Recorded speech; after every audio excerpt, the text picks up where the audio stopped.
Hi friends, welcome to Dinas channel. இன்றைக்கி நம்ம சேனலில் ரொம்பவே சூப்பரான ஈவினிங் ஸ்நாக் ரெசிபி தாங்க பார்க்க போகிறோம். அதுவும் 10 நிமிஷத்தில் செஞ்சிடலாம். எப்படி செய்யலான்னு இந்த வீடியோவில் போய் பார்க்கலாம். இப்போ ஒரு கேரட் எடுத்து இந்த மாதிரி தோல்லாம் சீவிட்டு எடுத்து வச்சுருக்கேன். இப்போ இந்த மாதிரி காய் துருவுறது இருக்கும் இல்லையா, அதை எடுத்துக்கோங்க. அதில் இந்த மாதிரி துருவி வச்சுக்கோங்க.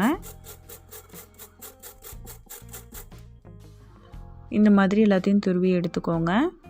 இப்போ இதை வந்து ஒரு பவுலில் மாற்றிக்கோங்க. இப்போ ஒரு அரை கப் அளவுக்கு பொட்டுக்கடலை எடுத்துக்கோங்க. அதை மிக்ஸி ஜாரில் சேர்த்துட்டு நல்லா வந்து அரைச்சி எடுத்துக்கோங்க இந்த மாதிரி. இப்போ இதையும் வந்து அந்த கேரட்டோடு சேர்த்துக்கோங்க. இப்போ ஒரு பெரிய வெங்காயம் நல்லா பொடிசாக கட் பண்ணி வச்சுருக்கேன், அதை சேர்த்துக்கிறேன். கொஞ்சமாக கொத்தமல்லி தழை சேர்த்துக்கோங்க. கருவேப்பிலையும் இந்த மாதிரி பொடிசாக கட் பண்ணி சேர்த்துக்கோங்க. இப்போ ஒரு பச்சை மிளகா சின்ன சின்னதாக கட் பண்ணி வச்சுருக்கேன், அதையும் சேர்த்துக்கோங்க.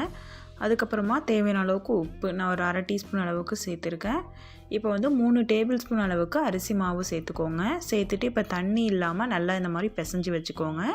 இப்போ ஒரு 3 டீஸ்பூன் அளவுக்கு மட்டும் தண்ணி சேர்த்து இதை நல்லா மிக்ஸ் பண்ணி எடுத்து வச்சுக்கோங்க இந்த மாதிரி. இப்போ மாவு ரெடி ஆகிடுச்சுங்க. இதுலேருந்து கொஞ்சமாக மாவு எடுத்து இந்த மாதிரி சின்னதாக பால் சைஸ் அளவுக்கு உருட்டி வச்சுக்கோங்க. இப்போ வானலில் எண்ணெய் சேர்த்து நல்லா சுட வச்சுக்கோங்க. அது நல்லா சூடானதுக்கப்புறமா சிம்மில் வச்சுடுங்க. சிம்மில் வச்சுட்டு நம்ம ரெடி பண்ணி வச்சுருந்தேன் அந்த பால்ஸ் எடுத்துக்கோங்க. இது மாதிரி உள்ளங்கையில் வச்சு ஒரு டைம் ப்ரெஸ் பண்ணிங்கன்னா வடை ஷேப்புக்கு வந்துடும்.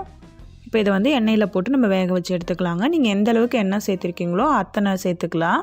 இது வந்து பிரிஞ்சிடாது.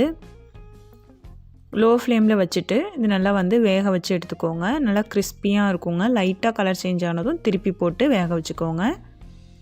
இது வந்து 10 நிமிஷத்தில் நம்ம செஞ்சிடலாங்க. வீட்டில் வந்து கேரட் சாப்பிடாதவங்க கூட இந்த மாதிரி செஞ்சு கொடுத்திங்கன்னா சாப்பிட்ருவாங்க. ரொம்பவே சிம்பிளான ஒரு ஸ்நாக் தாங்க இது.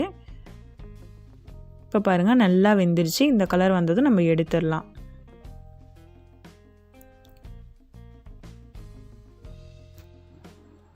இதே மாதிரி நான் அடுத்த பேட்சும் போட்டு வேக வச்சு எடுத்துக்க போகிறேன்.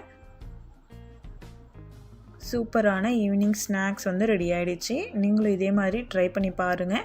ட்ரை பண்ணிவிட்டு உங்களுடைய ஃபீட்பேக்ஸை எனக்கு கமெண்ட் செக்ஷனில் கமெண்ட் பண்ணுங்கள். இந்த வீடியோ உங்களுக்கு பிடிச்சிருந்தால் லைக் பண்ணி ஷேர் பண்ணுங்கள்.